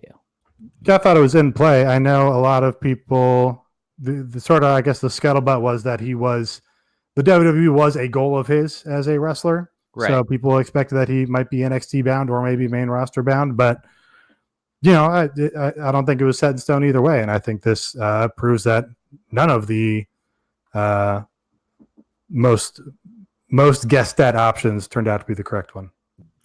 Yeah, for me, I kind of always thought he would end up in AEW just because of his ties to the Elite guys. But I've only heard recently from talking to people that maybe that's not as friendly a relationship as I believed it to be, that maybe there are some bad feelings between him and some of the Elite guys. And I don't know how much of that I can talk about, so I won't say too much. Right. But that's my understanding, that there might be some bad issues there. Essentially, that's kind of something that for a while, at least personally, I did not think AEW was in play. And as soon as this was announced and the kind of deal was announced, I don't think this is a loss for AEW. I will be out here saying this. I think the only people who care about this perceptionally are people who care about optics.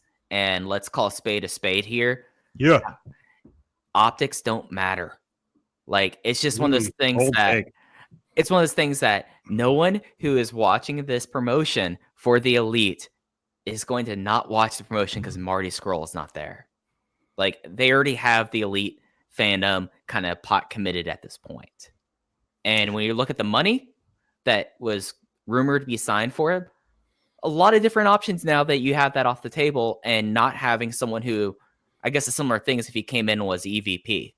So I think that only if you truly are someone who has in your head that optically this was a bad move for them, I think both sides, I think Marty got the best situation for him. I think ROH pretty much now has their shot at the dark at not being sold as a tape library in the next 2 years. And I think AEW now, who knows down the road, Marty might be the bigger buy then, and then it actually matters. And in the meantime, spend the money on something else. Yeah, I don't really give a shit about Marty Scurll, not really interested in him, but I will say from AEW's perspective, he would have immediately been a big star. And you can't have enough big stars. The crowd goes crazy for him. They love him.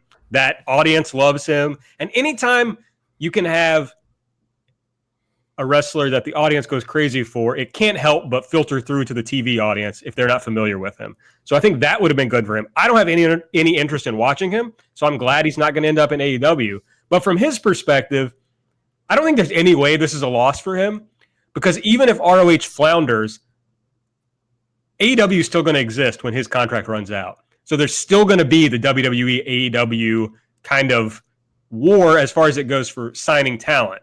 And if he succeeds, creatively, he has built himself a whole other career that he can rely on and made himself even more valuable. So I think he comes out of this winning no matter what. So let me kind of counter your thing about him through the TV. I think that they're at a point now, and I think this goes into, unless Nate has another point, goes into Brian Cage being possibly signed, that now they have this base of fans and you're trying to bring in other viewership because now they're back to around 900,000 consistently. And now it's how do you add fans? If I was given a 1-to-1, and this will be my big hot take of the night, Marty Scurll or Brian Cage in the attempt of getting new viewership or getting laps kind of viewership, I'm taking Brian Cage. I'm not saying Marty Scurll because I think Brian Cage, someone's going to channel flip or will see this big hulking dude and be like, who the hell is that guy? And that is more of an appeal to maybe your laps fans, your casual fans, more so than Marty Scurll, who might already be, those fans of Marty Scurll might already be watching the show. Yeah, I don't disagree. I think you're both correct on that. I'm more interested in stardom than I am in my personal preferences with like wrestling aesthetics. So like Marty Scurll matches do not do a ton for me, but the elite fandom, like you said, receives him as a star. So that's just more valuable in my personal enjoyment of wrestling, I think.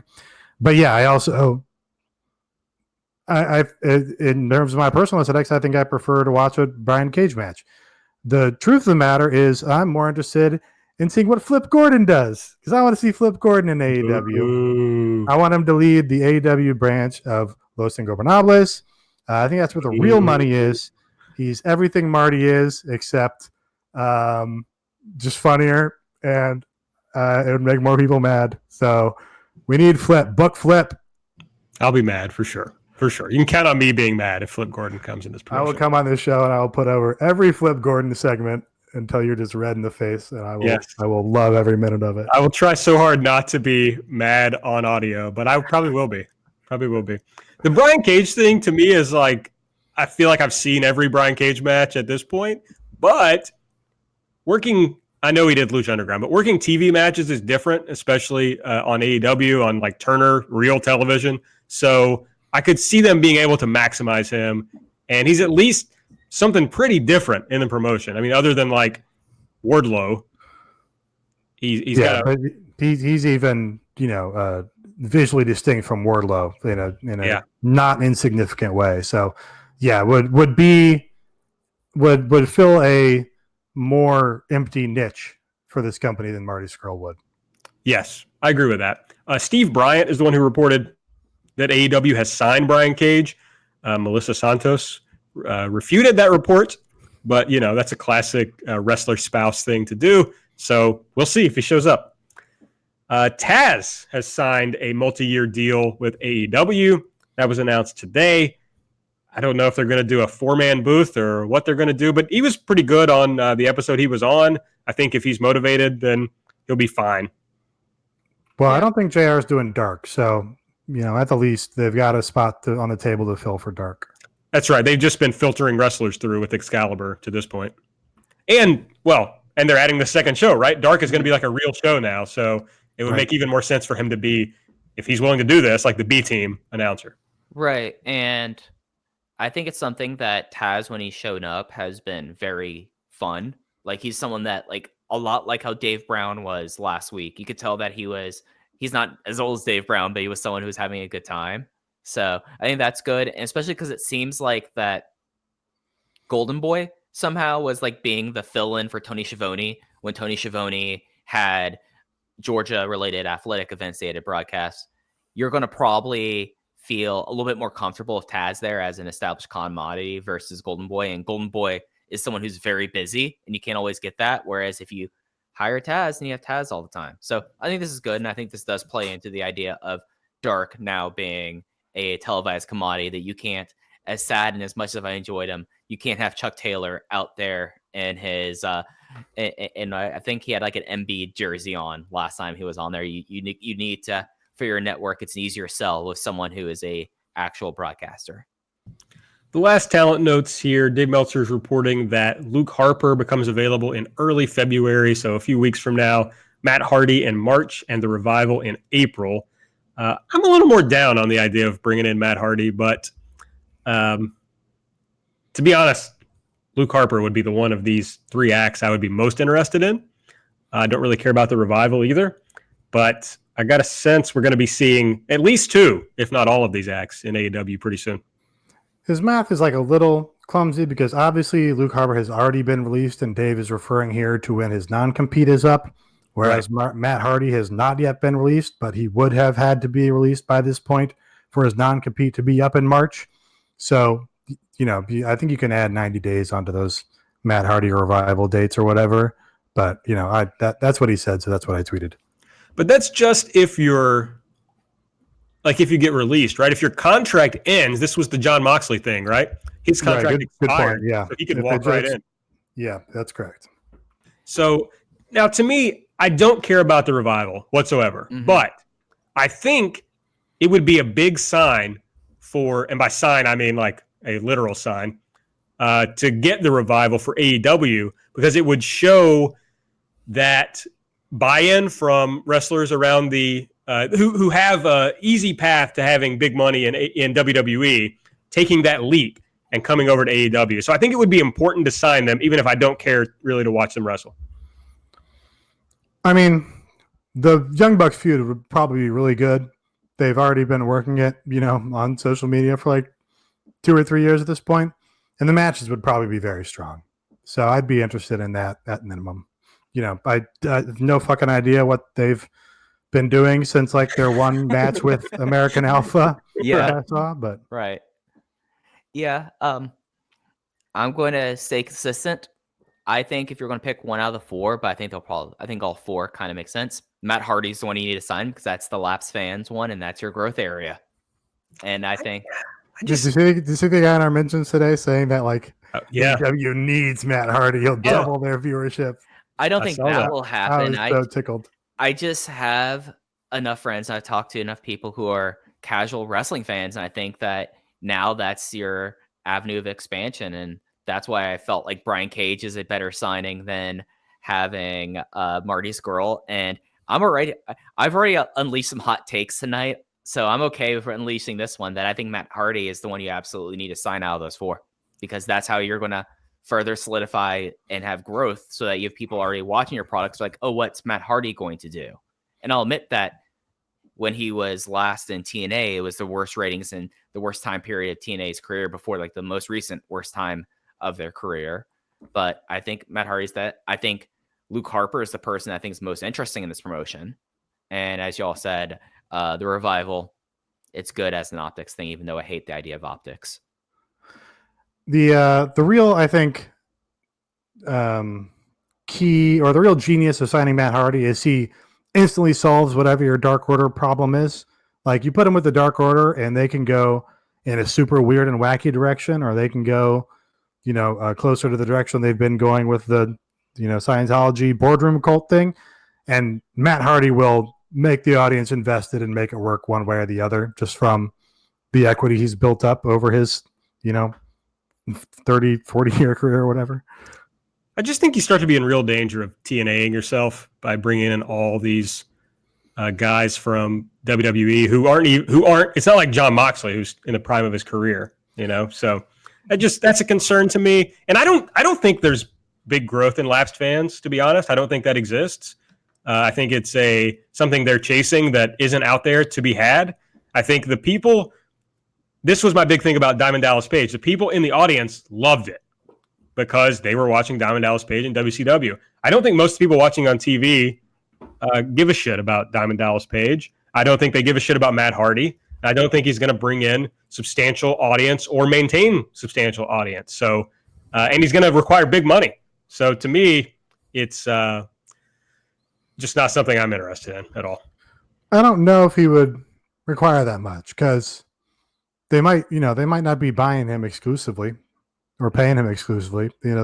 If he's not wrestling, if he's a figurehead for their vignettes and video angles and stuff, then he makes the product more watchable, in my opinion, because his whole broken thing is entertaining to me personally, and he doesn't hurt viewership. I agree that there's not many guys that are singular draws out there to go get. So I don't think he makes a big impact that way, but I think he improves the product, and in improving the product, you make minute grabs at a larger audience. All right. I think that is plenty of talk about, really everything. Anything else you guys want to mention before we get out of here? Nah, I think it's great to have y'all back. I've missed y'all over the last few weeks. It was great for both Drew and Kara to step in, but I'm glad to have my friends back doing this, and I'm excited for 2020 with y'all. This is the first show that we've all done together in 2020. Oh, that's right. Yeah. Thank you, Drew and Kara, for stepping in, and thanks, Mike, a whole bunch for taking over the ship while we were gone. You doing a lot of behind the scenes work and shit too, so very much appreciated. Yes, we appreciate it very much. I mean, I would have hated to have been in our tiny Roppongi hotel trying to figure out how to hook up mics and record content at 3 a.m. or whatever. So, I mean, the only other time I've heard people really doing that ended up with the Bullet Club getting in a lot of trouble. That's true. That's true. Those made for good episodes, though, so maybe we should have tried it. Well, luckily, neither of us would have used a racial slur, so at least we would have been better than them on that count. Right. He's referring to AJ Styles. I'm referring to AJ Styles. That's true. Okay. Everything AEW on Twitter. Follow all of us at Aaron Like the Car, at Epitasis, at Fujiheya. That's Fujiiiheya. Follow it, baby. Most importantly, go to patreon.com/everythingelite. Give it a try. Even if you want to try out the $3 tier, we put one extra bonus episode on there every month. And so you can get a tease, a little sense of what you're going to get on the Patreon. And then jump over to that $5 tier. Give it a shot for a month. See if you like it. We do a pretty good job of maintaining our subscribers. So I think people are enjoying the content that we're putting out. So we'd love to have you. Feel free to join us. Currently, the new $3 one, for people who aren't aware, is Wrestling Small Business Tyrants, with one man who's been in the news a lot lately, Gabe Sapolsky. That's right. My good friend, Gabe Sapolsky. I've been thinking about giving him a call. I got his number. He's called me many times. I'm thinking about just checking in on him, seeing how he's doing, making sure he's doing okay. Usually when somebody goes private on Twitter, they're like having a dark time. They're struggling. And I just want to make sure my friend's okay, I think you would really appreciate that, Aaron. I think you should do it. Okay. Not tonight. It's getting a little late, and I know he has young children. I don't want to, affect their bedtime or anything, but we'll give him a try tomorrow morning.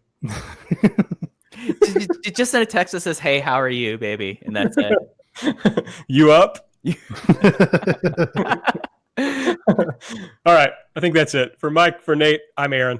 We'll see you next time.